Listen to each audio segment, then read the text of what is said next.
Buongiorno, le principali notizie.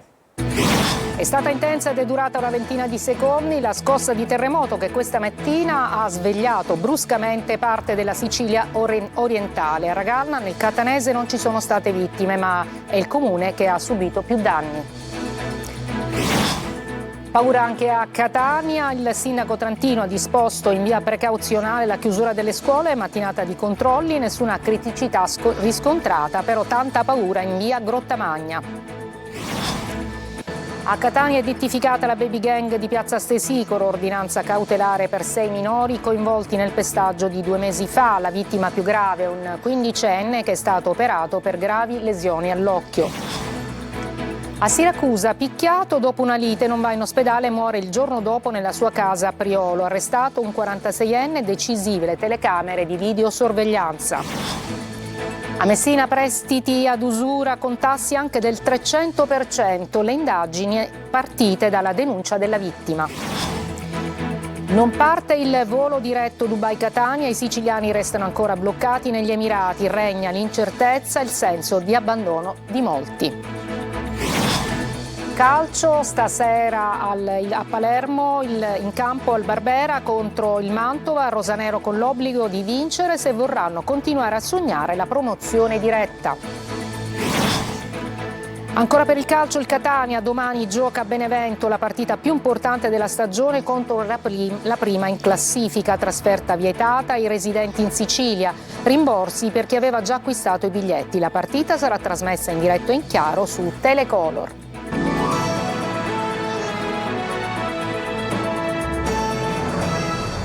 Buongiorno, benvenute e benvenuti. E dunque è stata durata poco più di una ventina di secondi la scossa di terremoto che ha fatto risvegliare bruscamente tutta la Sicilia orientale, ma a Ragalna dove si sono registrati i danni più importanti. Sentiamo la nostra Simona Mazzone.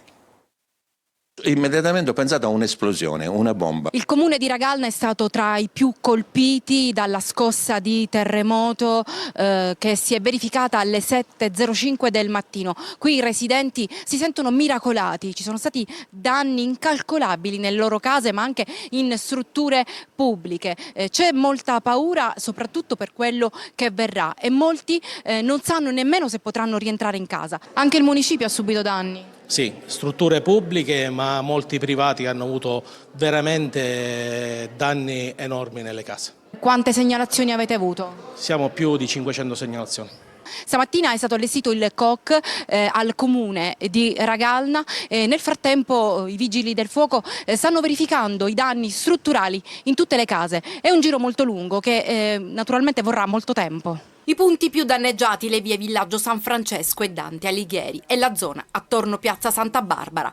Qui una porzione del Mulino Motta è crollata sfondando il tetto di una casa. Che stanza c'è sotto il tetto crollato? La cucina, un'ampia cucina ed è tutto distrutto, quindi divani, tavole, sedie, almeno dalle prime foto che qualcuno è riuscito a fare questa mattina. Chi c'era in casa in quel momento? Fortunatamente nessuno. La paura è stata infinita perché in quel momento non si riesce a capire cosa sta succedendo, cosa fare, come andarsene e non si riesce a scappare. Si sente una miracolata? Sì. È caduto addosso, sì, delle bottigliette su una mensola, le bottigliette di profumo. È caduto addirittura il capezzale sopra la bambina, per fortuna non si è fatta niente, siamo rimasti tremanti, il comò che è bello grande si è spostato di almeno di 6 centimetri. La scossa di terremoto è stata avvertita in numerosi comuni del Catanese, soprattutto a Mascalucia e Catania città. E infatti è stato un risveglio movimentato anche a Catania. Il sindaco trentino ha disposto in via precauzionale la chiusura delle scuole. Mattinata di controlli, per fortuna nessuna criticità riscontrata, però c'è stata tanta paura in via Grottamagna. Ci dice tutto Tonino De Mana. Signora, lei l'ha sentito il terremoto? Certo, ero sveglia, ero davanti al computer e all'improvviso mi si è mosso tutto. Io ho avuto il terrore. Si è mosso tutto e ho avuto il terrore. Risveglio movimentato anche a Catania, dove la scossa di terremoto registrata alle 7:05 è stata avvertita da gran parte della popolazione. Mattinata di terrore doppio in via Grottamagna, off limits per un edificio pericolante che si affaccia anche su via Plebiscito. Qui non può passare un mezzo di soccorso. Quindi in via Grottamagna avevate una doppia paura, quella del terremoto e quella che nessuno poteva venire a soccorrere. Esattamente, proprio così. Abbiamo avuto una grandissima paura, importantissima, perché eventualmente non abbiamo dove andare. Tanta paura, ma per fortuna nessuna conseguenza, con il sindaco Trantino pronto nell'immediato e in via precauzionale a sospendere l'attività scolastica. Stiamo noi sospendendo le attività didattiche, pertanto invito i ragazzi a non andare a scuola.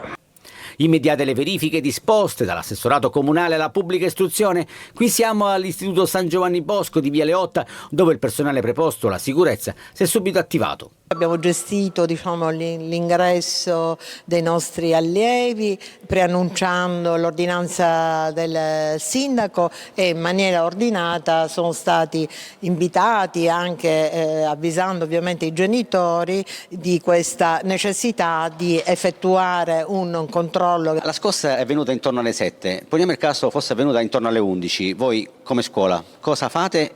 Siano i bambini preparati? Già i bambini e il personale sa cosa deve fare.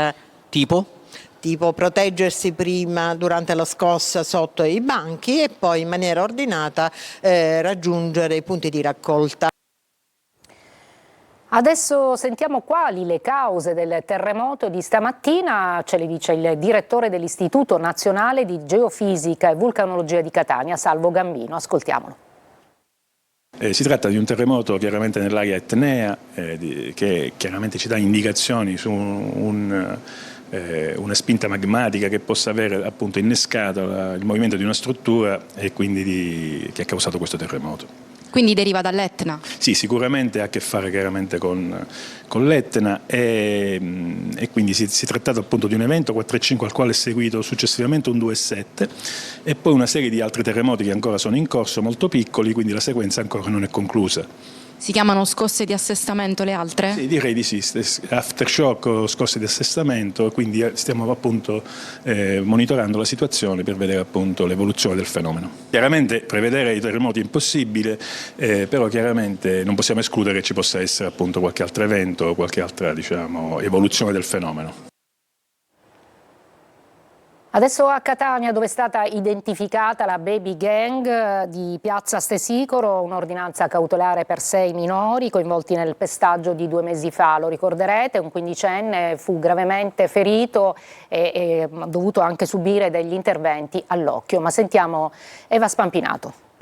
6 minorenni dovranno rispondere delle loro azioni, di quello che fecero il 3 gennaio scorso durante un'aggressione brutale nel cuore di Catania, in piazza Stesicoro. Il GIP del Tribunale per i minorenni ha disposto misure pesanti per i giovani indagati per lesioni personali pluriaggravate per futili motivi.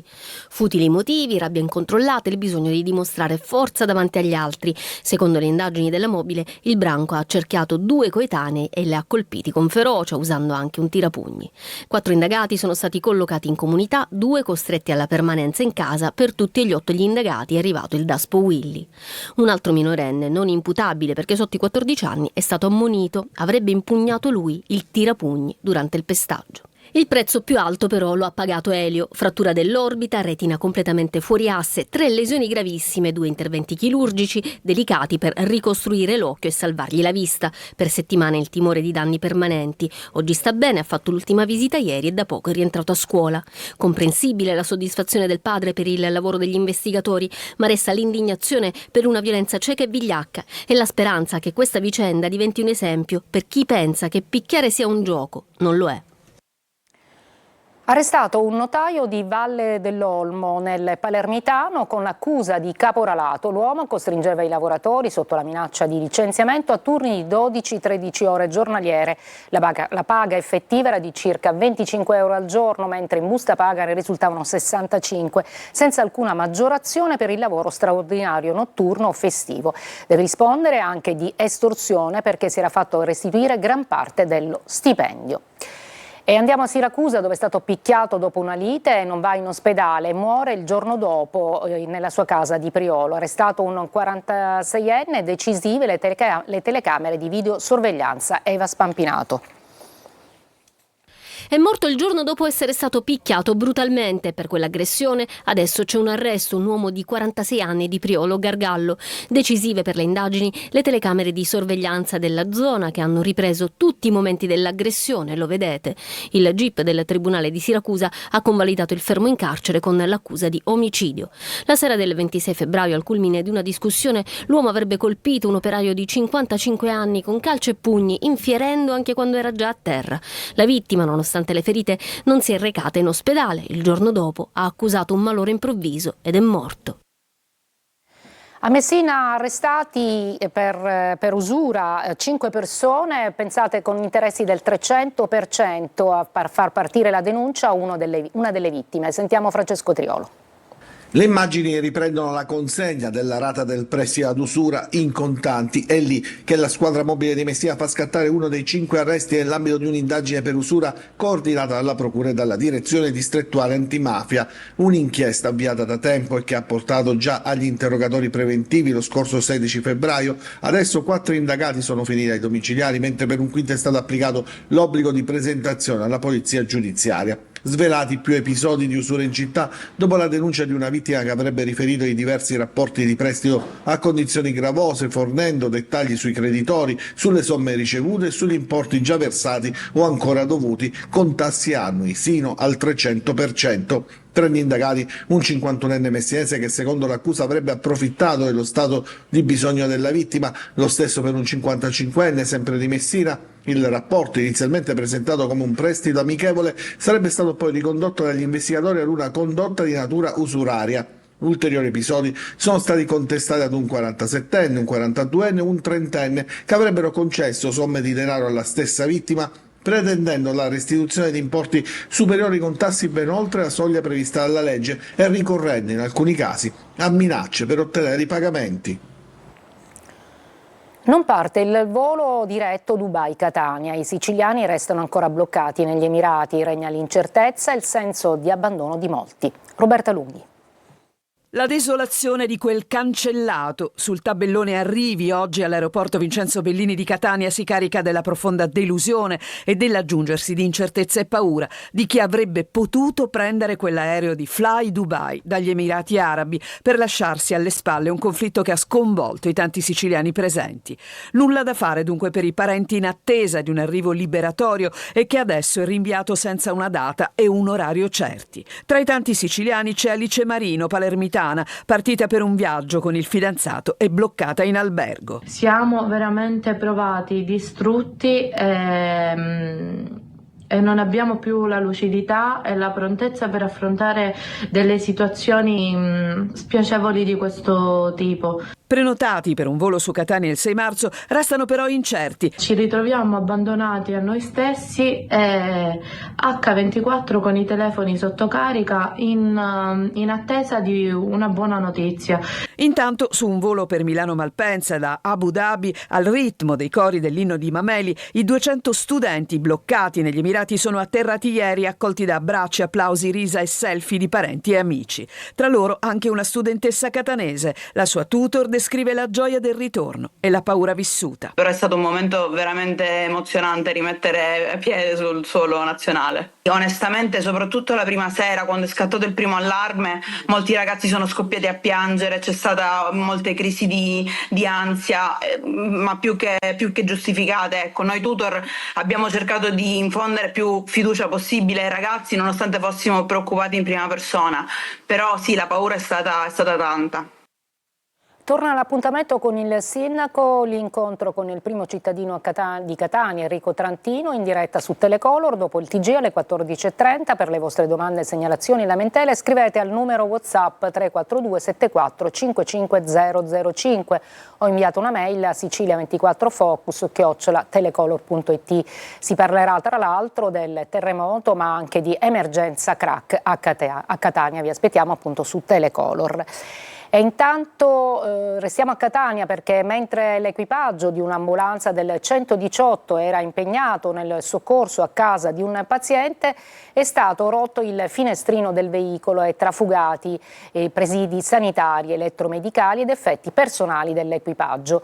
La Sicilia Emergenza Urgenza Sanitaria, che gestisce il servizio del 118, ha presentato una denuncia e il presidente Castro parla di un fatto di estrema gravità da condannare con fermezza. Andiamo a Niscemi, dove è stata ridotta la zona rossa da 150 a 100 metri e potrebbero rientrare fino a 700 persone, ma il centro storico resta quasi vuoto perché in alcune case mancano ancora gas e acqua e i residenti chiedono più sicurezza. Geritalia. Sulla carta dovevano rientrare tra le 600 e le 700 persone, nei fatti però sono ancora poche le famiglie che hanno riaperto le porte di casa. Mancano ancora acqua e metano e soprattutto manca la serenità. Ci hanno qui aperto la strada e quindi dobbiamo ritornare a casa in attesa che venga riallacciato il metano, perché adesso è stato chiuso, quindi stiamo aspettando. Dovranno fare penso dei lavori perché tutte le strade in zona rossa erano col metano chiuso. In via 4 novembre, la strada che conduce al Belvedere, simbolo della movida cittadina, la scena è surreale. Da un lato del marciapiede alcuni locali hanno rialzato le saracinesche, dall'altra restano ancora chiusi, ancora dentro la zona interdetta. Io sono uno che ha perso anche la casa, quindi è un po' più difficile, però ce l'abbiamo fatta, dai. Ancora abbiamo aperto adesso, quindi speriamo che ci sia un po' di passeggio. I residenti chiedono più controlli, la zona, dicono, non sarebbe presidiata a sufficienza. Le strade rimangono silenziose, le case abitate si contano ancora sulle dita di una mano. La zona rossa è più piccola, ma la ferita è ancora aperta e il ritorno alla normalità qui appare ancora fragile. Ad Agrigento un detenuto si è impiccato con i lacci delle scarpe nel carcere Pasquale di Lorenzo. L'uomo è stato trovato senza vita nella sua cella, inutili i soccorsi. Adesso ci fermiamo, breve pausa e poi ci parleremo della confisca ad Andrea Bonafede, il prestanome di Messina Denaro.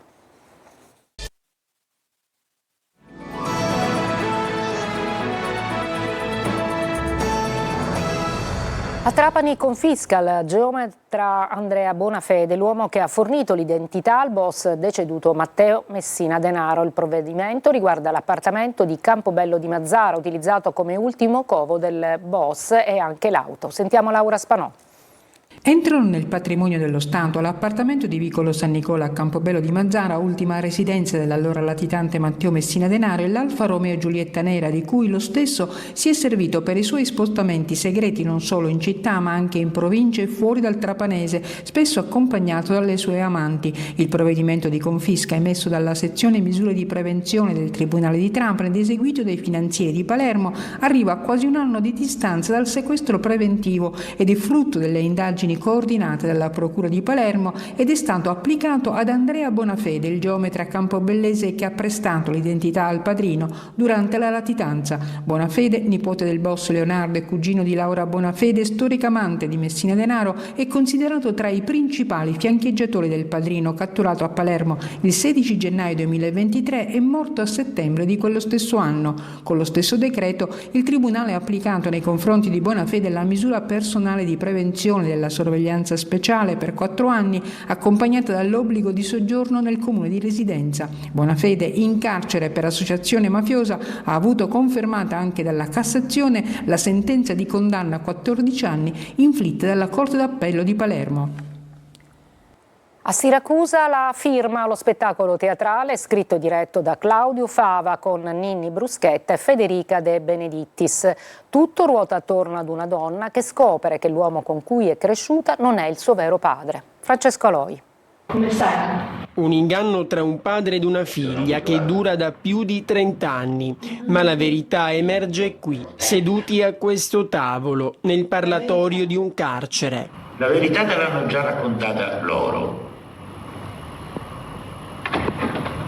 Voglio sentirla da te. Quello finito tra le sbarre, un soldato, non è il vero padre, anche se si è sempre preso cura di lei. I genitori, quelli di sangue, erano 2 desaparecidos, vittime della guerra civile argentina. L'avete ammazzato! C'era una guerra! Quale cazzo di guerra fa? Tu non lo sai! Sono Ninni Bruschetta e Federica De Benedittis, i protagonisti dello spettacolo La Firma, scritto e diretto da Claudio Fava. Lei ha scoperto che suo padre non è il suo vero padre, ma soprattutto che è idealmente uno dei mandanti degli assassini di suo padre e di sua madre. Il futuro dell'uomo in attesa del processo è tutto nelle mani della ragazza, che deve decidere se testimoniare contro di lui o no. È una storia di immaginazione che ha scritto Claudio Fava, però è ispirata a tante storie vere, e infatti tutte le immagini proiettate alle nostre spalle sono dei veri ragazzi uccisi. Ma pazienza, se sono costretta a nascere nell'infermeria di una galera! Breve pausa, poi la pagina dello sport con il calcio. Stasera Palermo in campo al Barbera contro il Mantova e domani il Catania al Benevento giocherà la partita più importante della stagione.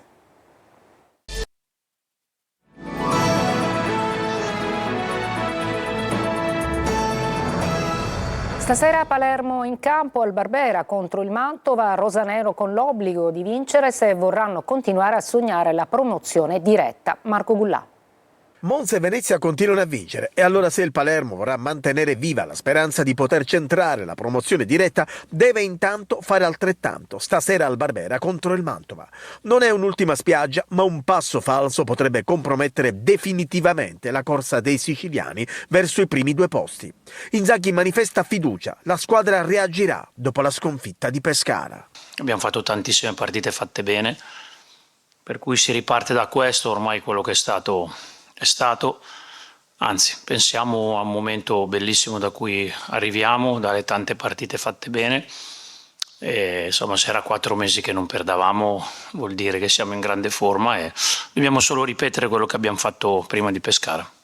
Nessun turnover massiccio stasera contro il Mantova. Buone notizie arrivano da Bani, il difensore ha smaltito la sindrome influenzale e si avvicina al rientro dal primo minuto. Sulla 3/4 favorito Leduaron su Jonsen. In un campionato normale saremmo primi o secondi, per cui se a inizio d'anno ci avessero detto a chiunque di voi a questo punto del campionato, dopo tantissime partite, di averne perse solo 4, avremmo tutti firmato col sangue, per cui tutto queste sono le cose positive che dobbiamo riconfermare già da domani. Ho sempre detto che ogni partita è un nuovo esame, non mi ero esaltato prima, un passo falso ci può stare, l'importante è che rimanga un episodio a sé.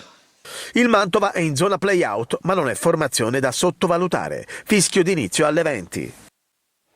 Il Catania domani giocherà a Benevento la partita più importante della stagione contro la prima in classifica. Trasferta vietata ai residenti in Sicilia, rimborsi per chi aveva già acquistato i biglietti e la partita sarà trasmessa in diretta in chiaro su Telecolor. Marco Carli. La notizia, che era arrivata nella serata di martedì ed era diventata praticamente certa nelle ultime ore, è ora ufficiale dopo la disposizione prefettizia che prevede il divieto di acquisto dei tagliandi in tutti i settori dello stadio Ciro Vigorito ai residenti nella regione Sicilia. I biglietti della partita Benevento-Catania, precedentemente acquistati dai tifosi rossazzurri che risiedono sull'isola, sono annullati e verranno rimborsati. Un provvedimento d'urgenza che deriva dall'attività congiunta della Digos di Catania, Cosenza e Salerno, secondo cui il rischio di scontri era reale, perché nello stesso momento si sarebbero spostati i tifosi del Catania appunto, ma anche quelli della Cavese verso Crotone e del Cosenza verso Potenza. Il divieto di trasferta coinvolge infatti le 3 tifoserie, dunque anche quelle di Cosenza e Cavese appunto. La notizia arriva 2 giorni dopo l'attivazione della prevendita che aveva portato al tutto esaurito nel settore ospiti del Vigorito. Nel frattempo la squadra sta preparando la partita in Campania nella giornata del 30° anniversario della scomparsa di Angelo Massimino, ricordato in una nota dal club. C'è stata la rifinitura. Possibile la conferma della linea difensiva che ha fatto bene a Salerno. Lunetta dovrebbe giocare da attaccante. Diretta in chiaro e in esclusiva della partita su Telecolor dalle 19:30 il via, poi la telecronaca del match con le interviste flash in esclusiva a fine primo tempo e a fine partita. In mix zone le interviste con gli allenatori e i protagonisti in campo. E dopo la decisione del prefetto di Benevento è arrivata la reazione del Catania attraverso le parole di Pelligra. In segno di solidarietà nei confronti di tutti i tifosi rossazzurri non sarò presente allo stadio Vigorito, dice il presidente in una nota. Questa scelta è condivisa con Vincenzo Grella e Marc Bresciano, che rientreranno a Catania nelle prossime ore. Ed è in atto un atto di protesta composta ma netta. Sarà fatto ricorso urgente, prosegue Pelligra, da parte del club. La tempistica del provvedimento, che giunge 2 giorni dopo l'apertura della prevendita e da poco di 24 ore dal fischio d'inizio, rappresenta, conclude, il numero uno del club, un'ulteriore penalizzazione nei confronti dei nostri sostenitori. Io mi fermo qui, vi ricordo la prossima edizione del nostro telegiornale alle 19. Grazie per l'ascolto e buon pomeriggio.